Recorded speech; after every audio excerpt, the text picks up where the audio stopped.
Samantala, iba't ibang mga programa inihanda ng National Bureau of Investigation o NBI bilang paghanda ng kanilang ika-79 na anibersaryo ngayong buwan. Ugnay dyan, ilang mamamahayag ng inyong telebisyon ng bayan ang kanilang pinarangalan na naging katuwang ng ahensya sa pagpapalaganap ng hustisya at katotohanan sa bansa. Babalik si Julius D. Samburon.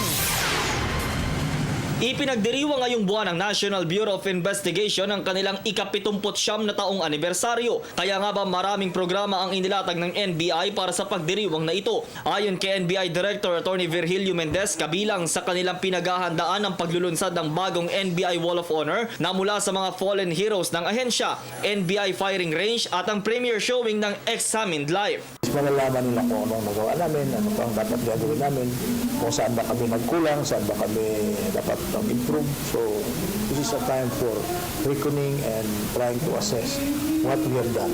This is time to look forward where we can do better. Patuloy ding umaasa ang NBI na maaaprubahan ng modernisasyon ng kanilang ahensya. Ang modernisasyong magbibigay daan sa pagkakaroon ng world-class facilities ng NBI. The modernization is still pending with the Senate.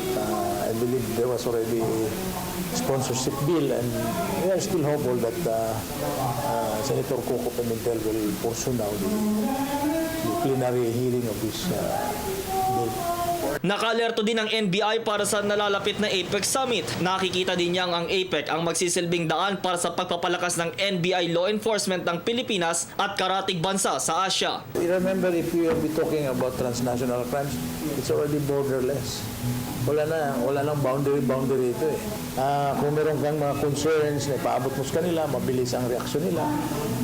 We can have strong and cooperation, mutual respect for each law enforcement agencies, and we can even have synchronized activities. Samantala, pinarangalan din ni Mendez ang ilang media organizations na naging katuwang ng ahensya sa pagpapalaganap ng hustisya at katotohanan sa bansa. At isa sa binigyang pagkilala ang inyong telebisyon ng bayan. Kasama sa pinarangalan ng inyong pong lingkod kasama si Ria Fernandez at cameraman Roderick Reyes, Erwin Navarro at Gregorio Basit Jr. Thank you Julius, and to the staff of PTV4.